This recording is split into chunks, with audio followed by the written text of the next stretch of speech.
not because, it's not for any other reason than there's a lot of stuff plugged in up here.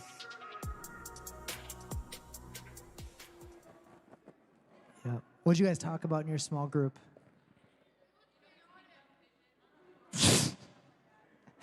Makes you feel like you didn't.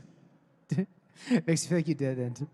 I was like, what'd you talk about in your small group? She's like, for his kingdom, vision. I'm like, oh, okay. All right, well, I know we have a bunch of groups that we're still waiting on. Jeremiah, how was your group? Brilliant? Oh my gosh, what'd you guys talk about? Vision. Praise the Lord. Anything you can say to me that I can say into a microphone?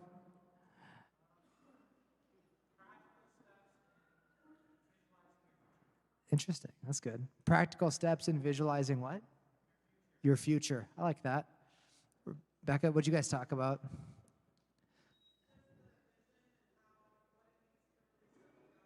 Yeah. Yeah. What it means to trust God with your future. I like that. It's easier said than done, isn't it? Or it can be. You hear about Peter walking out on the water, and you're like, oh yeah, I would do that. And then it's like, you get this pull in your heart like you're supposed to go to a different college, and it's like, well, but actually,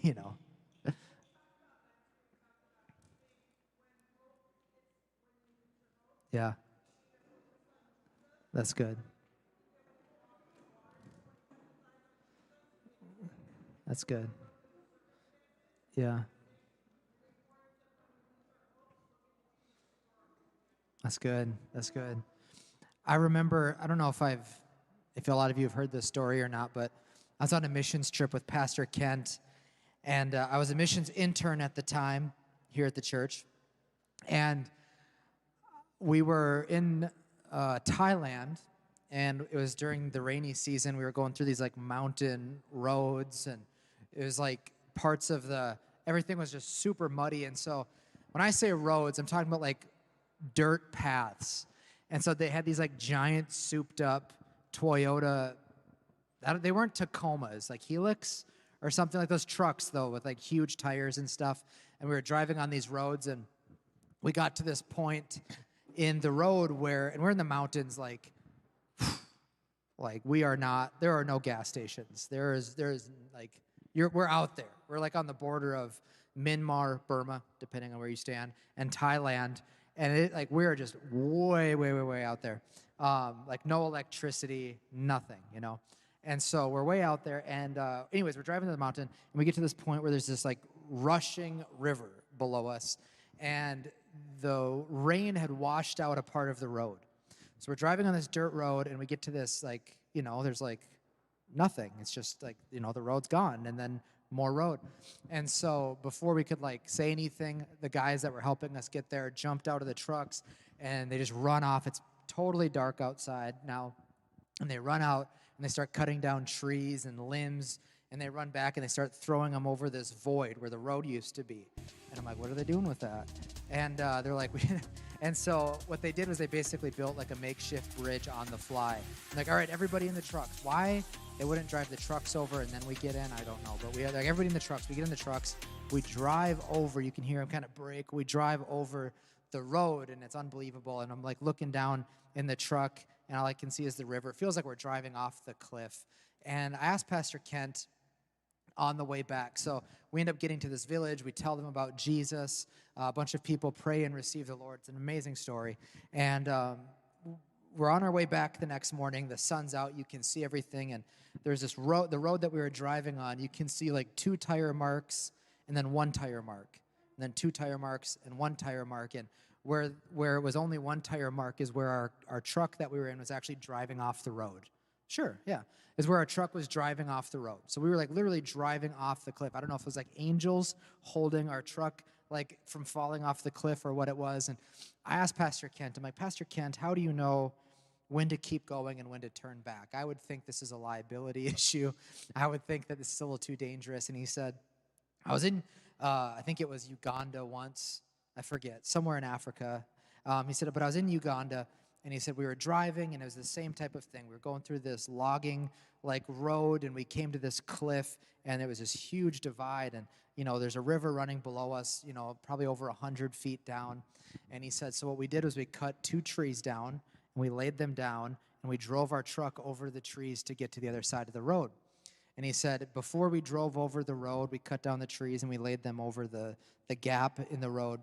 And he said, and we were about to drive over it, and one of the guys on the team was like, Pastor Kent, when are you gonna know when enough is enough? Like, this is crazy. This is suicide. We're driving over these trees to get to this other side. And Pastor Kent said, it's easy when you're sitting in a comfy chair at Living Word in this nice building. It's easy to hear about Peter climbing out of the boat, walking on the water, and say, I would do the same thing. And he's like, well, Jim was the guy who was protesting all of this. He's like, well, Jim, Jesus has called us to go to this village. So are we going to get out of the boat, walk on the water, go to this village, or are we going to stay back in fear? And it's kind of a dramatic story, but, the point is it's easy in church to be like, I trust God, I have faith in God, I believe in him. But does your life reflect that? Do you actually do things that would indicate that you do trust God? The Bible says in one translation, in James it says faith without works is dead. In one translation it says faith that does nothing is worth nothing. Faith that does nothing is worth nothing. Turn to the person next to you and tell them, faith that does nothing is worth nothing. Yeah. So we can talk about vision all day long. We can talk about having goals and plans and all of that. We can talk about that, but if you don't actually do the things that God has called you to do, then you're not going to get very far. And in order to do what God has called you to do, it's going to require faith. It's going to require faith, meaning you trust God when it doesn't make sense. You trust God when it seems crazy. You trust God when your feelings are telling you to do something different. You trust God when people in your life are maybe telling you to do something different. I'm not talking about stupidity. I'm not talking about being reckless. But if you're going to really do something amazing for God, which, he has an amazing plan for every person in here. If you're going to do something amazing, it's going to require risks at times, or things that feel like risks. Vision, we're talking about vision. Vision really changed my life. And I'm sure I say that with every message I preach, and it's always true. You probably wouldn't like it if I got up and I did a message, and I'm like, this isn't that important, but we're going to talk about it anyways. Like, that'd be kind of a waste of time. Vision really changed my life, though, because you've heard me say this before, but I grew up in church. We went to church twice a week, every week, sometimes like 4 times a week. Like, I could not believe that people thought they were going to heaven who only went to church once a week. I couldn't believe it growing up. I'm like, who do these people think they are? Obviously, the only people that go to heaven are the people that go to church at least twice a week. Look at the person next to you and say he was kind of a Pharisee. He was kind of religious, imposing all of these rules on everybody else that the Bible doesn't even talk about. I grew up in church. I asked Jesus in my heart when I was 5. My mom told me, this was the altar call. You guys get a very nice altar call. The altar call I got when I was 5 was my mom looked me in the eyes and she was like, I don't want you to go to hell. And I was like, yeah. And I was like, where's this going, Mom? Like, what's next? And anyway, she's like, say this prayer, ask Jesus in your heart. And so I grew up knowing God. I started praying in tongues kind of in a weird way. I've talked about that before in here. When I was like around 5 or 6, kind of around that age. So I grew up in church. I grew up praying in tongues. I grew up, saved, having a relationship with God. And I had no direction for my life. No direction. Utterly confused. Prayed in tongues, went to church, sang the songs, and I had no idea what I was supposed to do with my life. So when you're 18 and you have no plans, you have no prospects, but you have people around you, you have adults around you, you have like peer pressure, your friends are doing stuff, your friends are posting stuff on social media, right? They've got stuff, they don't know what they're doing either, but they pretend to, you're surrounded by all of this pressure. Like, what do? You just start doing stuff, right? because it's like I don't want to do nothing. And so that's what I did. I just started going. I went to college and I changed my degree and I changed my degree again. I'm like, maybe I should be in business and I should be a millionaire. You know what? Maybe instead of that, I'll be president. When you're 18, you just, sky's the limit, you know? Should I be a professional football player? At about 15, I realized that wasn't going to happen. So we threw that dream out. I had no idea what I was going to do. And all of a sudden, one day in a church service, I was just worshiping God.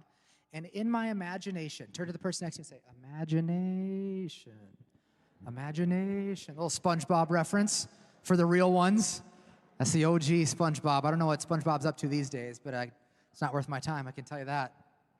So during worship, I had, you could call it vision, or you could call it imagination. It's kind of the same thing. During worship, I just had a picture in my mind of myself ministering to all kinds of people.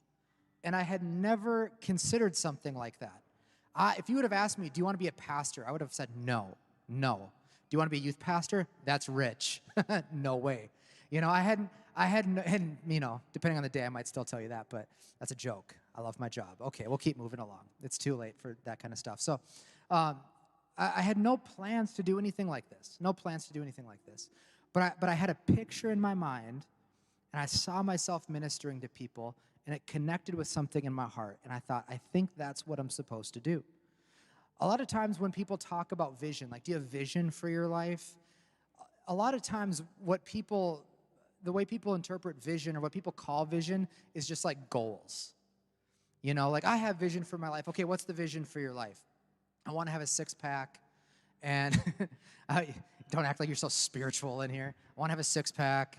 You know, I want to own a house, you know, like outright, like no payments. I want to own a house by the time I'm, 25. I'm going to be a millionaire by the time I'm 35. And it's not really vision. It's just goal. Like, they're just goals. And goals are good. But when we talk about vision, we're talking about, like, what do you see in your imagination for your future? Vision is seeing something.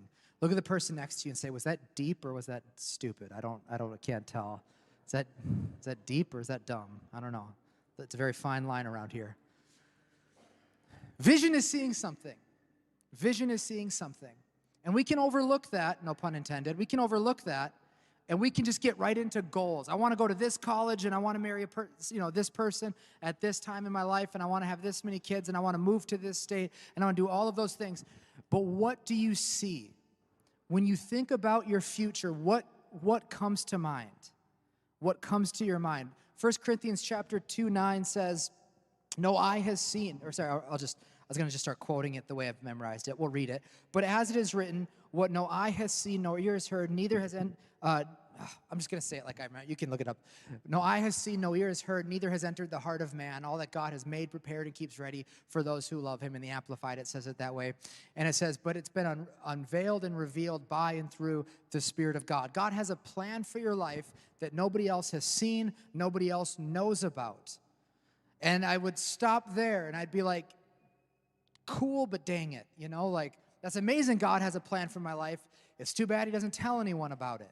And so I'd go to people and I'd be like, what should I do? What should I do? And they would give me some good feedback, some nice ideas. But in my heart, everything people would tell me to do with my life, it just never quite sat right. And I felt like there was more on the inside of me. And then I took the time to read the next verse one day. And I realized that this puts responsibility on me to spend time with God and to hear his voice for myself and get a revelation for what God has called me to do.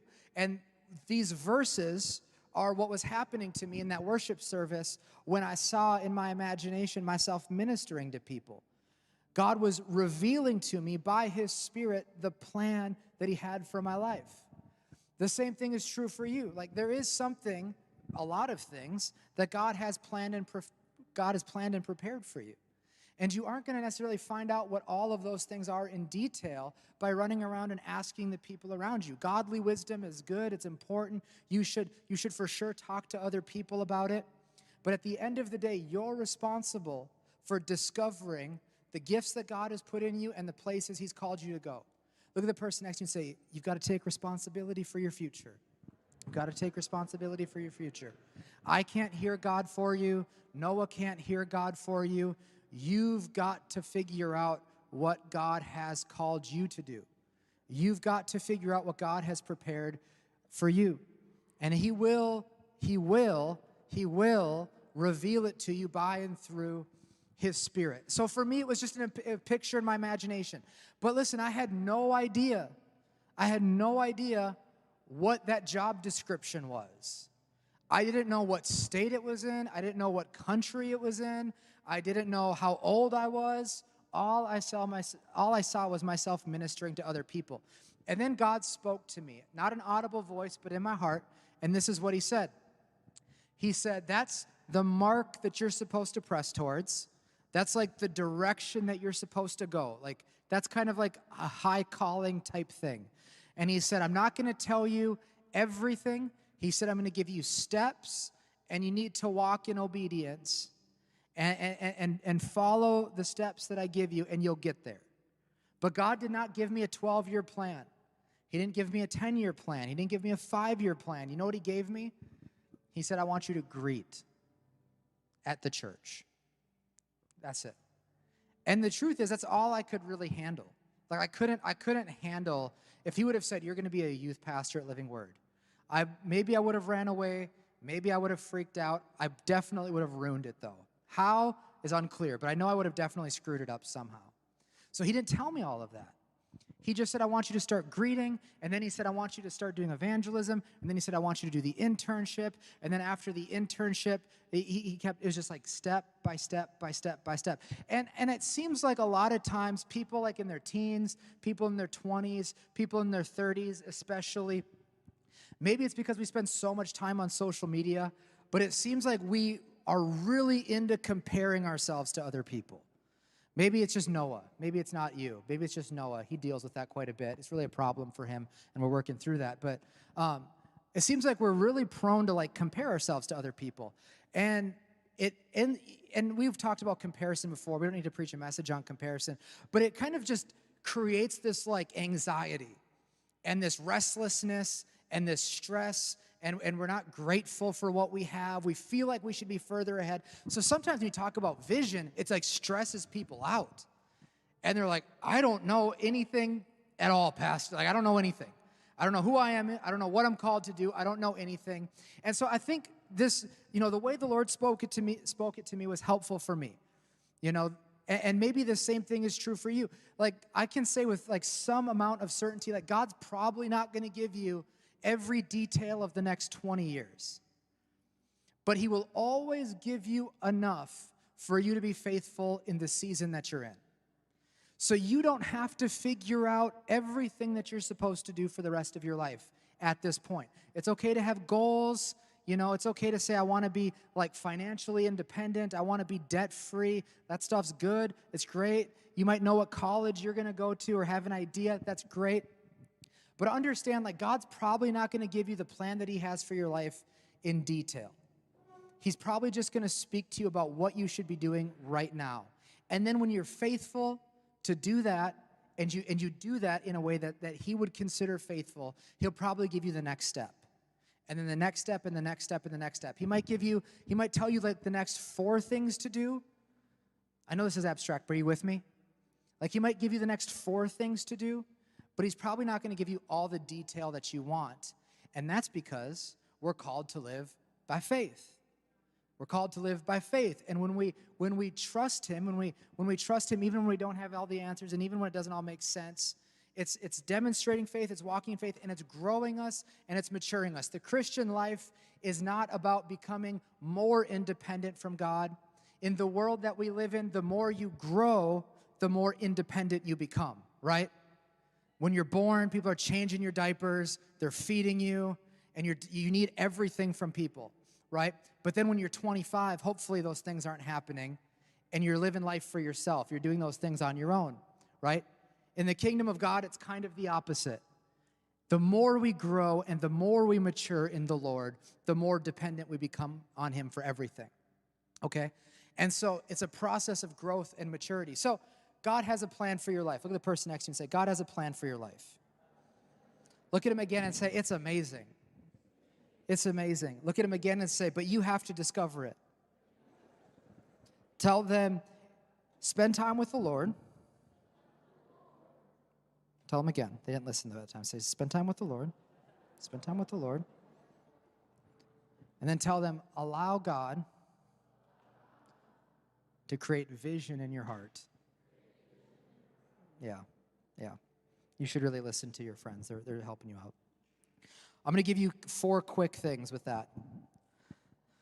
So next week, we're going to go through the nitty-gritty details for like us as a youth ministry. What has God called us to do this year? This week, we're just kind of, introducing the idea. I know we've talked about it the past few weeks, but I think once you get an image in your mind of the direction that you're supposed to go or what you're supposed to do in this season, I think it's important that you remain flexible. Meaning, oftentimes the route that God takes you isn't the route that you would choose, and God will usually prepare you in a way that you wouldn't expect. And so if you're over the age of 18, you've probably experienced this in your life. Like God knows the gifts that he's put on the inside of you. And a lot of times you have talents and you have abilities and you have gifts that you don't even know that you have. Look at the person next to you and say, there's more in you than you realize. Yeah. And so this is one of the reasons that we shouldn't try to micromanage our lives and we should really surrender our lives to the Lord. Because we only know a small part. All we know about ourselves usually just has to do with our past. I was good at this. I did enjoy this. And that can be an indication, and it can certainly reveal some of the gifts in you, but there's a lot more in you than you realize. I didn't know that I could talk in front of people until I had to do it, right? And so if you would have asked me when you're 18, could you see yourself being a pastor, I would have said no, because I didn't know that I could do this. So I would have ruled out a huge part of what God had planned for my life based on my previous experiences, right? And so God will lead you. God has a customized path for your life. And he will lead you in a unique way where you grow and develop and mature in the way that you need to at the pace that you need to, right? And so our senior pastor, Pastor Mac, I think is a good example of this, right? God has called him to be a senior pastor. He went to a military academy. He joined the military. He became a pilot. He started his own business, and then he became a pastor. That's not the usual track that God would lead someone down to be a senior pastor, but it's the track that God led him down because it was necessary for his growth and development. So you can't stress out if you have a dream in your heart to do something and you feel like God is taking his time. You feel like he's taking you down all these side roads, and you feel like you're wasting time, and you feel like this doesn't have anything to do with my purpose. This doesn't have anything to do with my call. I don't enjoy this. I don't like this. God is probably developing character and maturity on the inside of you, and he's probably revealing to you in the process what you're good at, what you're not good at, what your strengths are, what your weaknesses are, and he's helping you grow in spite of it. So when it comes to walking out the plan and purpose that God has for your life, it involves flexibility. The other thing that it requires is faithfulness. Faithfulness. I'm reminded of the parable of the talents, and I won't go there because we don't have enough time, but in the parable of the talents we see in Matthew, the master has entrusted each person with varying amounts of gifts. And what's expected of them is for them to steward what they have well in a way that builds his kingdom. And the same thing is true for you and I. Like, I don't have the same gifts Noah does. Noah doesn't have the same gifts I do. That doesn't mean that one of us is less valuable than the other. It just means we're different, which is by design. Another reason it's stupid to compare yourself to people, because God didn't create you to be like them, and he didn't create them to be like you. It's a bad comparison. You're comparing apples to oranges, as they would say, right? So we can't get caught up in comparison. But what we need to do is we need to understand that we do have gifts that God has given us, and we need to understand that everything that you have in your life doesn't belong to you. It belongs to the Lord. And it's our responsibility to use what he's given us. You ready for this? for his kingdom. Yeah, wow. Whew. Yeah, thank you. Thank you. Thank you. Thank you. Yeah. Yeah. Yeah. Hey. I'm just up here. Hey, I'm just like you. I'm just like you. I'm just a person. I'm just a person just like you. I don't need that. He gets the glory. Yeah. All right, that's enough. That's enough. That's enough. Yeah. I can tell when the claps are sarcastic. I can tell. And I know it started that way, but it's very obvious by the end. So that's why we're stopping. No, that's the reason why we need to understand and approach life from this perspective. That everything that we have has been entrusted to us, not just to enrich our own lives, but so that we can use what he gave us to help other people and to build his kingdom, right? The third thing is we need to have patience. Galatians chapter 6, verse 9 says, "Let us not grow weary in doing good, for in due season we will reap if we do not give up." I'll read that one more time for the people in the back. "And do not grow weary in doing good." Don't get tired. Don't give up. Because in due season we will reap if we do not give up. If you do not give up, you will see the promise that God has made to you come to pass in your life. There's so much in this verse, and I know you're just more than at your capacity for what you can listen to right now. But just think about this with me. Let's say you're serving. Let's say you're in school. You're doing what God has called you to do in this season. One of the biggest temptations that you and I will have is to give up and to quit. It's taking longer than we thought it would. It's more frustrating than we thought it would be. People are hurting us. People are abandoning us. We're frustrated, and we want to give up and quit. And God is telling us that there is an appointed season where the things that he spoke to you will come to pass. There is a time where the things that you have in your heart are going to come to pass. What will determine whether or not they do is if you endure until the end. Can you just close your eyes with me for a second? I'm just going to close. I'm going to make one more point, and I'm going to close. But I want you just to get this in your heart. Every dream that God has spoken to you about, I want you to understand that God has already placed it in time. He's worked it all out, and he's arranged it. And if you will just endure, it will come to pass. This is the promise that we see here.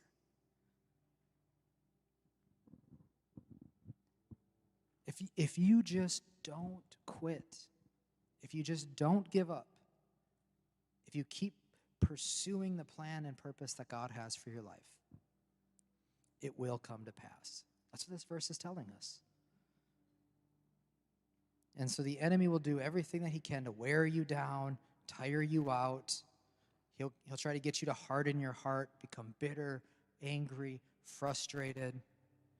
He'll try to distract you, have you watching the wrong things, listening to the wrong things, talking to the wrong people, spending time with the wrong people, so that you're not in a good headspace, because he knows that your victory is inevitable. It's been bought and paid for by Jesus. And so you just have to endure. So don't quit. Don't give up on the plan that God has for your life. Don't give up on the dreams that he put in your heart. Endure till the end. Lastly, we will see God, like I said, we'll see God do what he said he would do in our lives. We'll reap the harvest, and so we'll see fruitfulness in our lives. We'll enjoy the benefits. We'll see the promises coming to pass, and when that happens, you'll realize that it's God adding more to you, which means it's more for you to manage. And so you just have to continue to steward well what God has entrusted to you.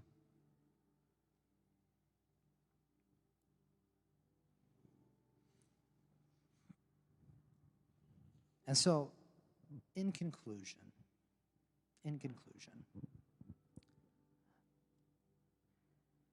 the fact that you exist means that God has a plan for your life.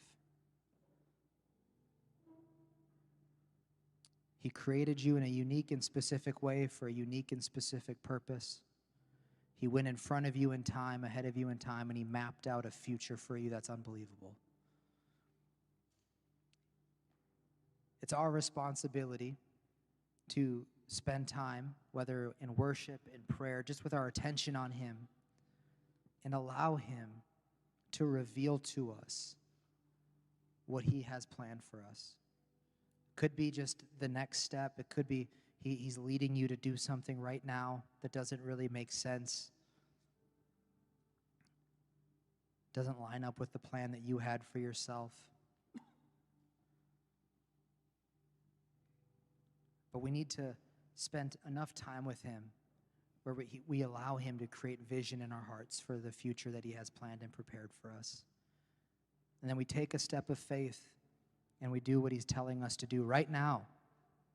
We don't say, God's got a plan for my life 30 years from now. I'm going to start it. Until then, I'm going to do whatever I want to do. No, right now, he wants to prepare you. Right now, he has blessings he wants you to experience. Right now, he has joy and peace and fulfillment waiting for you.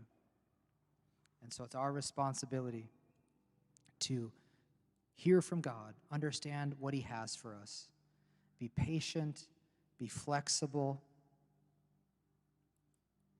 be faithful,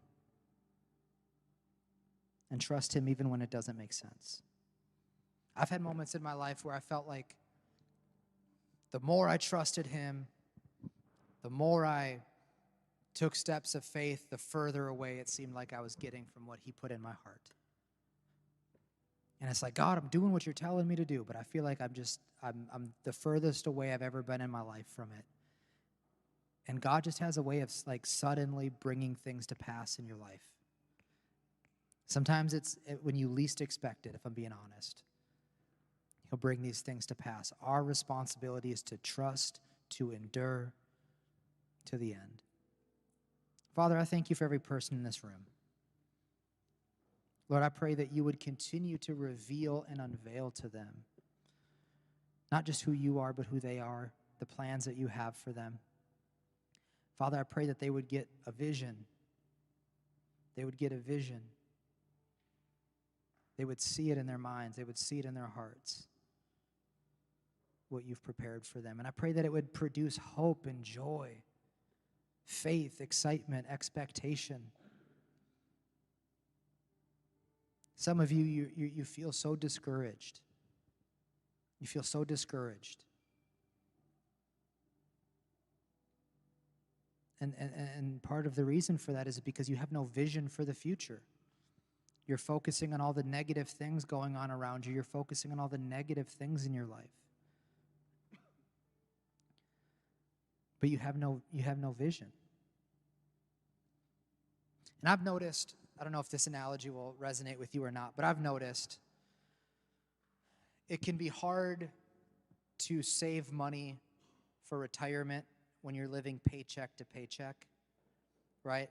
Like sometimes it's hard to save money when you don't have, like you want to buy something and you're just like trying to keep your gas tank full. It's like I got to go to a football game tonight, so I don't have, my focus is on that. Forget about saving for retirement, And it can kind of be the same way with vision. Sometimes you're just trying to survive the day. Like you're just making it, you're just going from day to day, and it's like, I don't have time to think about the future. I'm trying to survive right now. And I want to encourage you to think differently. I want to encourage you to spend time with the Lord and really dream. And think about where you want to be. Think about what he's put in your heart. Think about where you believe he's calling you to go. Find out in clear detail what he has planned for you right now, what you're supposed to be doing. Because it's so incredibly important. None of us have time to waste. I know you might be 11 years old in this room. At 12, Jesus said, I'm all about my Father's business. Like we don't know the day or the hour he's returning. That shouldn't produce fear in you. It should produce excitement. Regardless of whether it's Jesus comes back tonight or 1,000 years from now. Either way, we're told that we're supposed to live with that with this level of anticipation and tenacity and urgency. And so we shouldn't just be stumbling through life, taking things as they come.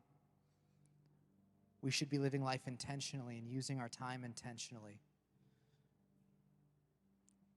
with a focus.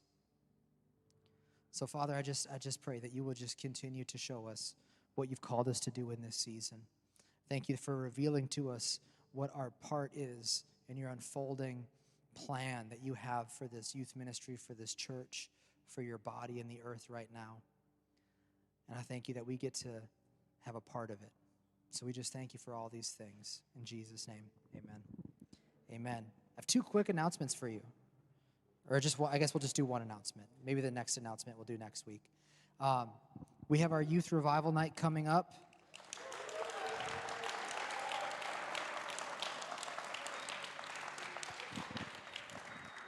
It's our biggest event of the year. It's going to be Saturday, November 25th. That's the Saturday after Thanksgiving. So when you're feeling all fat and sassy, you just had like 4 pies and turkey and everything, you can come in and you can worship the Lord. So we'll have free Chick-fil-A. We'll have free Red Bull. We'll have games. We'll have 9 Square. We'll have Dr. James Tan. We'll have the youth worship team. And I'm going to be singing a 14-minute solo that night. You're not going to want to miss it. Yes. Yes. I have an interpretive dance planned. It's very long, and you're going to absolutely love it. So that's coming up Saturday, November 25th, 5 p.m. in the main sanctuary. You don't want to miss it, okay? We're going to go ahead and receive this morning's offerings last. Can you guys make some noise? We have Zach and Daniel both. Yeah.